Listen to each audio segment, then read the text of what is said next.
Allison here. Hello. Welcome to the Resilience Reset on whatever day it is, Tuesday, September 14th.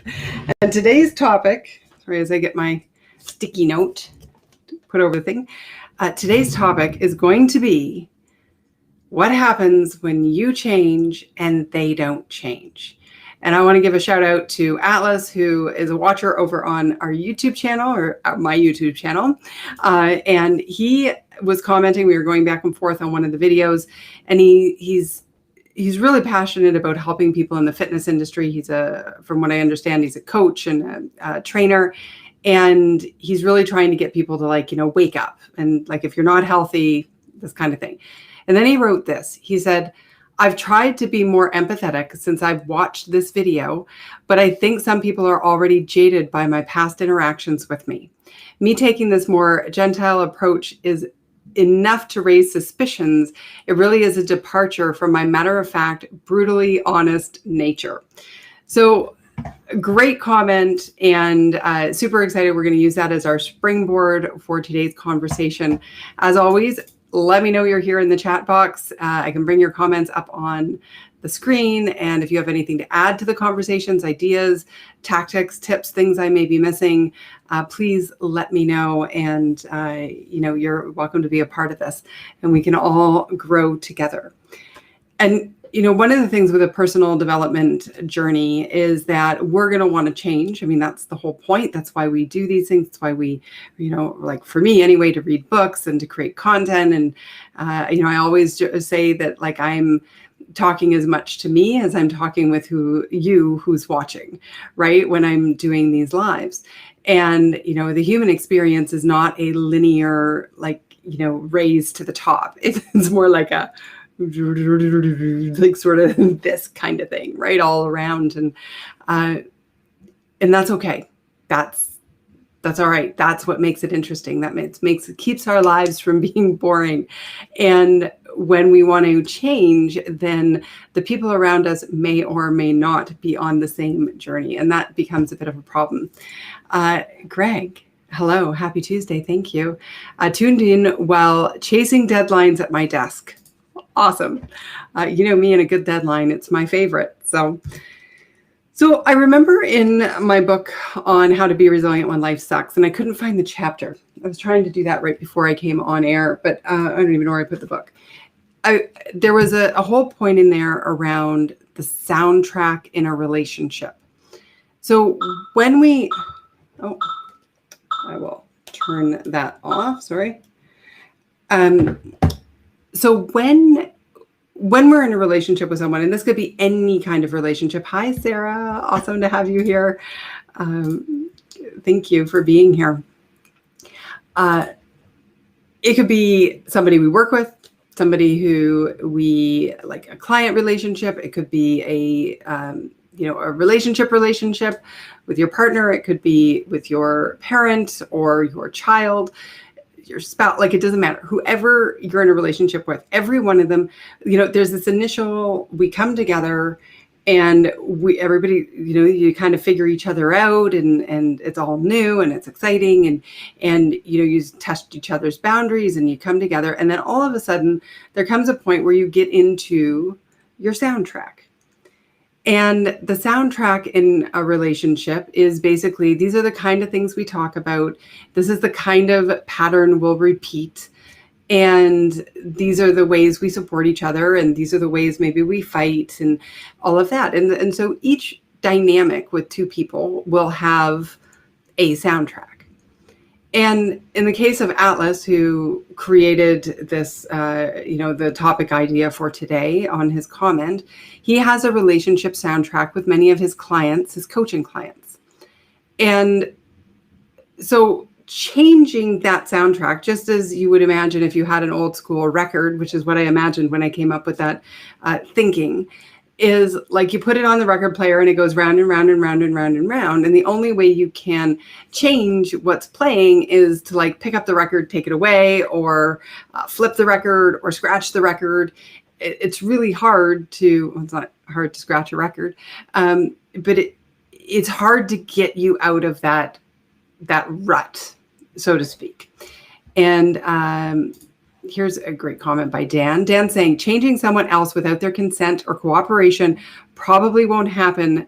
50% divorce rate would be the proof in that pudding for sure. And, we don't even want to get into the fact that we can't change other people. People need to change themselves, which is, setting me up perfectly exactly where we're going on this. Because what happens is if one person goes and decides, so let's say you come to the Resiliency Reset every day and you're like, all right, I'm going to, become totally productive, and I'm going to set these, use my timer and be like, whatever, right? So you're going to be like, I'm going to do 45 minutes. And then your soundtrack with your coworkers or, the people on the Slack channel or on LinkedIn or whatever is that they're interrupting you. Or if you have, a child who's coming to you and doesn't understand you're in a 45-minute work block and you're not available right now, or spouse who's not respecting that time, then it's really, really frustrating to change your own soundtrack when people around you aren't allowing you to, let alone the one when you're in a relationship with someone and you want to change a soundtrack, but they aren't on board with it. So I don't know if what I just said totally made sense, but let me keep riffing. That's what this is all about, right? Because this is what happens. Like, even sometimes people will come to me for coaching and will be like, okay, so, the morning routine is completely chaotic in the home. This is setting it up so every person in the home is leaving for work or for school in an angry mood. And so you, as one of the parents in the home, want to change the morning routine. And so you have two choices. You can inspire everyone to get on board with it, which is one tactic, or you can change your behavior and hope that that creates a domino impact to change other people's behaviors. So we're going to kind of unpack these two different ideas, okay? So if you're excited to change something, so in this case, Atlas decided he's going to try a gentler approach, but then his clients were like, doesn't make sense. We can inspire other people to get on board with the change. So in order to do that, I think there are a few things that have to happen. And it just can't be like you change to such a departure if it's, we could also talk about, do we want to change something so much so that it's completely abandoning who you are as a person? Because in the case of this, very, very much his brutal honesty and his direct approach may be the best gift for his clients. So do we need to change that? Maybe we just need to temper it a little bit, but that's a different story. So I think if we're going to do a massive change in a relationship, we have to communicate, this is what I want to change. This is why I want to change it. And by the way, all the time with the focus only on our own behavior. Because as Dan clearly pointed out, we can't change other people's behavior. We can only change our own. And so we want to explain, this is what I want to change. This is why I want to change it. This is how I intend to change it. And here's where I see it going to be very difficult for me to change this behavior. Because see, when we're on a soundtrack, getting out of those grooves is really difficult. And so to think that we're going to come up with this inspired idea that I'm never going to get angry when somebody nags at me again, right? Or my perception of nagging about something is like, if you've had decades of reinforcing that behavior, that you get defensive when somebody's asking you over and over and over again to do something that you're going to eventually do later on your list, and you get irritated by that, that reaction is part of your soundtrack. And so it's really hard to expect yourself to never do it again. And that's why in my book, this one, we talk about how one of the solution activation principles is your second response is the priority, get to it ASAP, and a slip does not mean to stop. Because that is recognizing our human behavior to stay in the same soundtrack, to stay in the same rut, until we create new habits and practice and interrupt those patterns. But we've got to continue to do that over and over and over again so that it becomes new by default, right? Like that's what we're ultimately trying to do. So if we're in a relationship, whatever kind of relationship it is, and we want to change the dynamics of it, we can just go ahead and start changing our behavior. But then we can't get frustrated when the people who we're changing it for go, huh? What did that mean? Did it make any sense? I don't know you like that.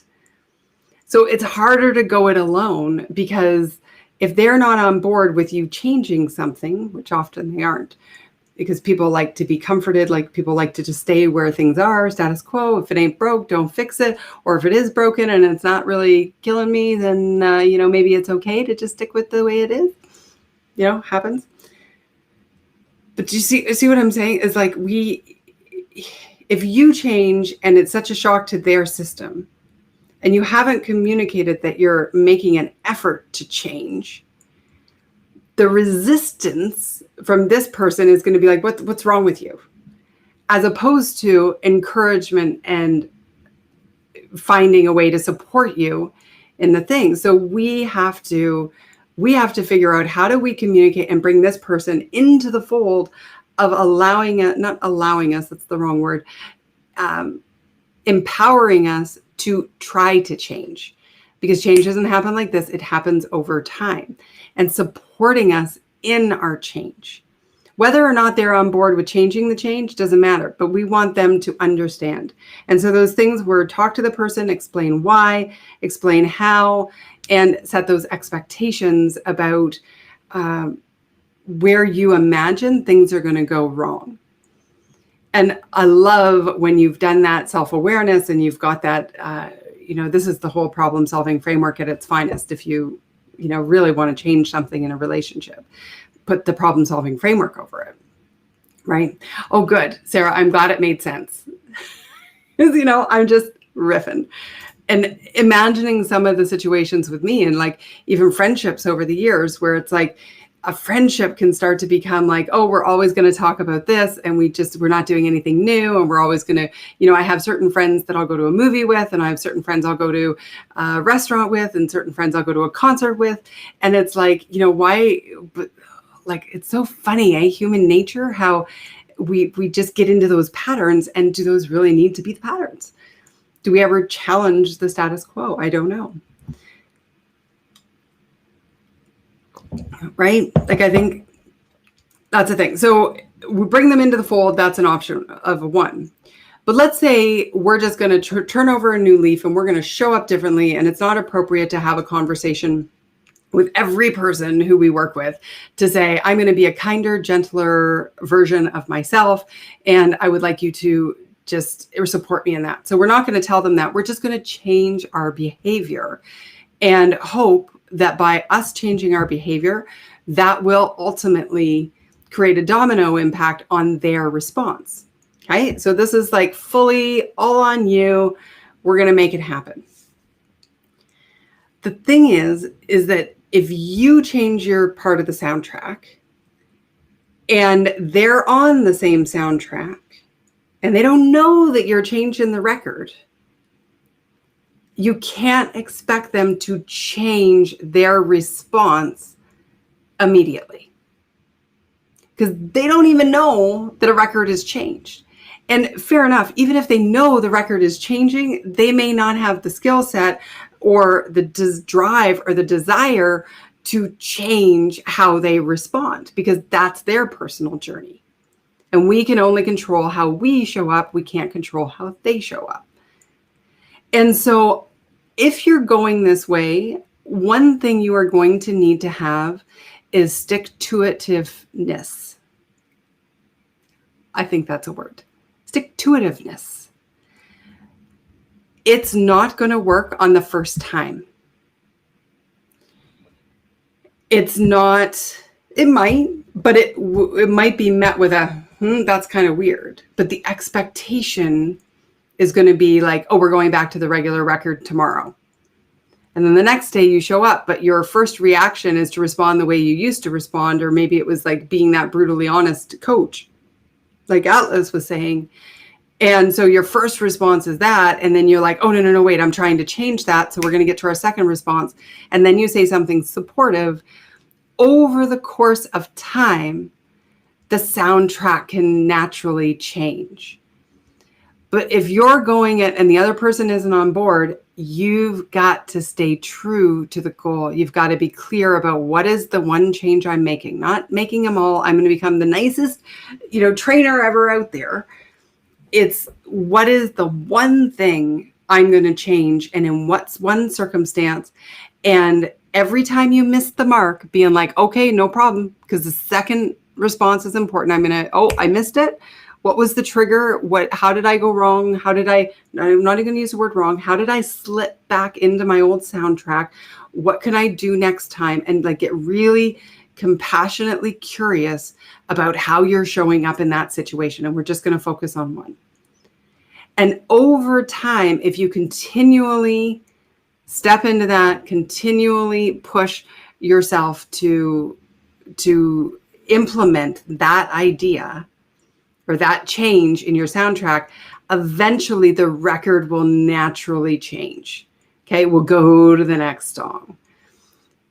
But if you try it once and the person goes, that doesn't make any sense, and they react the way they would have reacted yesterday, and then you go, oh, well, screw it, it's not going to work. You're never going to make change in that soundtrack. The soundtrack will always be the same because it's going to take a lot more than one or two efforts to actually get a rut shifted. And so I'm just really curious if anybody has any examples or things that they would want me to unpack with this. But I think if you're going to create a soundtrack, like, so even in this situation where he's coaching one way, he wants to coach another way, and he's decided that's a good idea. I almost wonder if it's easier to start that soundtrack with a new client. Okay, so how you show up for the next person, and because it's easier to create a new relationship with a new approach than it is to change an old relationship with an old approach to get a new approach in, right? Not to say we shouldn't work on the changing the other ones, but is there a way? So Sarah's got a comment. I had a customer who was all great, then suddenly changed his soundtrack. It was shocking. Took me a bit to go back in, but I had to change the soundtrack before I could go back in. Interesting. Okay, so this is like almost like changing for the worse. See, I'm making an assumption that we're talking about how do we change it for the better, and sometimes people change it for the worse. Was it a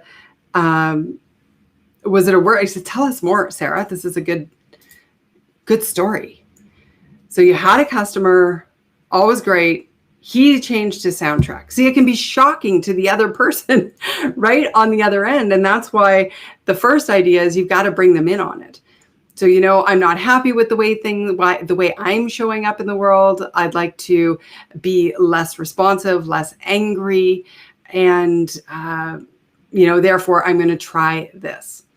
I know for me, actually, there's a soundtrack going on right now. I get really fired up about all this vaccine stuff, and I'm not even going to go into my opinion because I've just tried to stay out of it because it's just like nothing good can come from me voicing my opinion, which I think is more in the minority than it's not.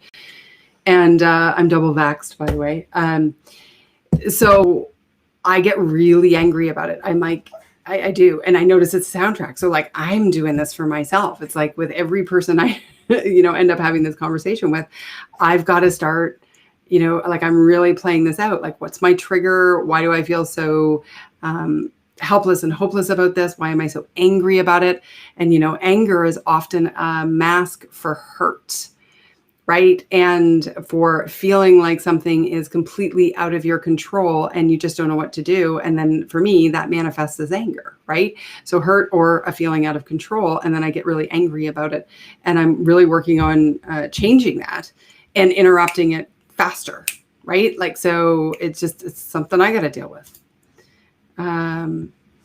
Dan is saying obedience training may be a good idea for family pets like dogs, Winston, or similar ideas for growing children, but for grown-ups, maybe relationship counseling.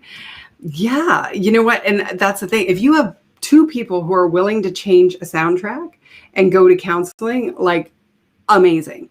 The problem is that most people go to, just my experience with counseling as a whole, and talking with clients and whatnot over the years, and my own personal experience, is we go to counseling, everything sounds great, then we get back out into the real world, and it's a lot easier to stay in the rut and keep with the same patterns and on the same soundtrack, rather than actually taking the steps to interrupt the triggers, be compassionately curious about ourselves, and find new approaches. Like it can be really like it's the work. It's the deep work on ourselves that ultimately has us grow. Like I think about, and a lot of times these things we grow naturally, right? But I just think about certain ways that I used to be really, upset or triggered by certain things that now wouldn't even like begin to faze me. And I think, God, if I were still at my age having those same soundtracks, how disappointing would that be? Right? Like we need to grow. Like in 3 months from now, I don't want to be angry about the state of the affairs of the world. Right? Like, and there could be new variables that come into play that I'm going to have to process. But like, I gotta deal with this now because I'm noticing the pattern now. And a part of it is like noticing those patterns and being willing to share. Okay. Great customer, but he had business issues. I wasn't working enough. LOL, only 24 hours a day. Oh my gosh, Sarah, like I know how hard you work. You're such a worker. I know that from years ago. I had to reset his soundtrack. That's awesome. And, in that situation, like, having some sort of a communication about it is, and what's actually coming to my mind right now is sometimes when people do a massive shift and it's unexpected and it doesn't feel like it's coming out of left field and it's not for the better, generally something has happened in their own life that has made them angry. Maybe they're hurt about it. Maybe somebody said, oh, you should do it this way, or insulted them that they were too harsh, or that they weren't growing fast enough, or maybe they, in the case of a business owner, might have had cash flow problems and was looking to an external source to blame and point the finger at instead of fixing the foundation of what the actual problem was. And so all of those things in a soundtrack can be a factor on the negative side as well. And so that's where, having really great communication and being open with that. But at the end of the day, we can only control how we respond. That's all we can do. So making those tough choices and getting really curious with ourselves. And, sometimes relationships end, whether they're friendships or, intimate relationships or client relationships, because the soundtrack has run its course. The rut has gotten old. And there's just no way to actually change it for the better, or it's just not serving one or both of you anymore. And you know what? That's okay. A reason, a season, or a lifetime. But we don't want to, obviously we want to treasure the people who we have in our lives. And I'm very blessed to have some friends since, even kindergarten, that we're still connected. That doesn't mean there haven't been a lot of, bumps along the way, right? And I think that can be okay too, especially if you're on a journey for self-improvement and you're growing and growing and growing and growing. And the person that, we're talking about in your mind, whoever that is not. There can be such a discrepancy, right? Like, so growth versus stagnant mindset, right? So fixed mindset versus growth mindset. We talked a lot about this when I did the review on the book Mindset by Carol Dweck, I think is how you say her name, Dweck. There's such a pull, right? So what happens is when one person starts to grow, the person who isn't growing is usually going, no, wait a second, this is how we act. This is what we do. Come back here. It's comfy with Netflix and the couch. No judgment, by the way, for either of those things. And it's harder. So like the person who's growing going, no, come. Let's go. Let's be great. Let's continue to evolve and be like, I'm just imagining these two little Pac-Man thingies coming at each other. And it's like somebody's going to win the tug of war or it's going to split.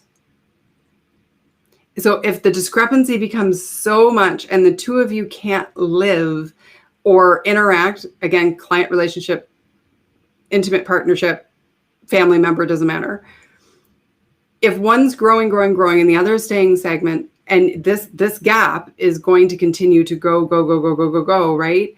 Then you either got to bring them up and inspire them to come along for the ride, or they're going to pull you back down, right? We see this a lot in when new people or new business owners and their family is not supportive and things like, what are you doing? Don't do that. And they can get talked out of it. Right? It happens. Oh, you with your ideas again. That's a way to pull somebody back into the rut, into the soundtrack.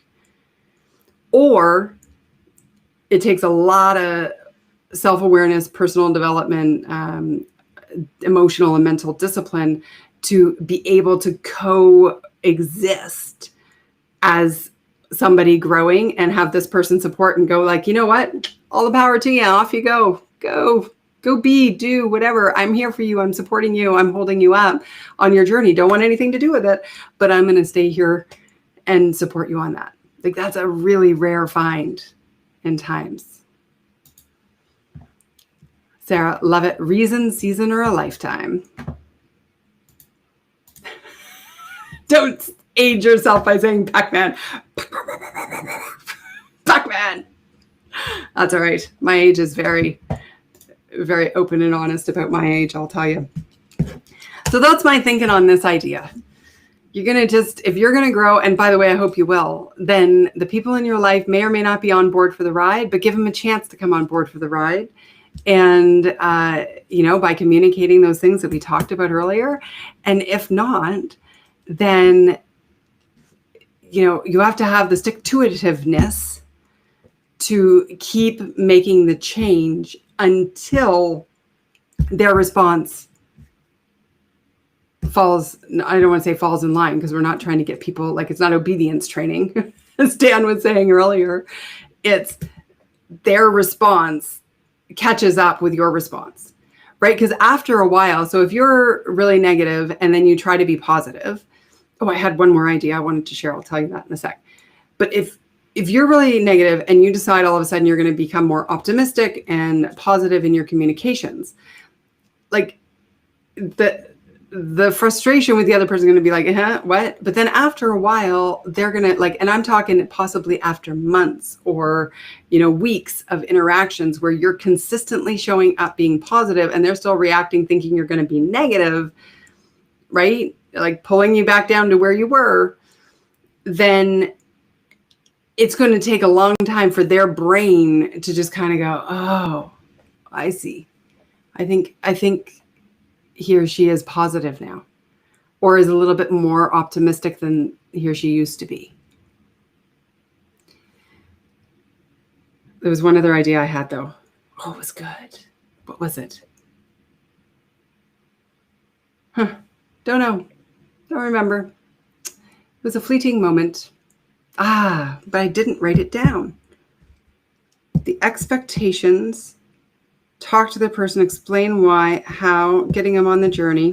No, can't remember it.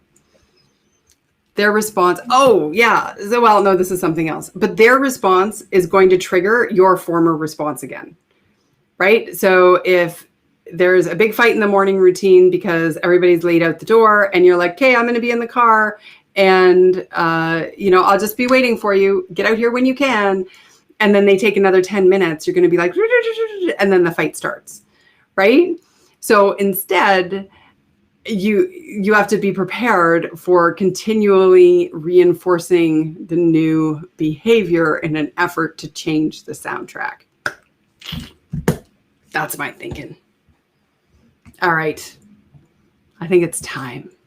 It's time to say goodbye for the day. It is Tuesday. Tomorrow is Wildcard Wednesday, as you may or may not know, which means I will take one of my books and we will find a page, and that's what I will riff on.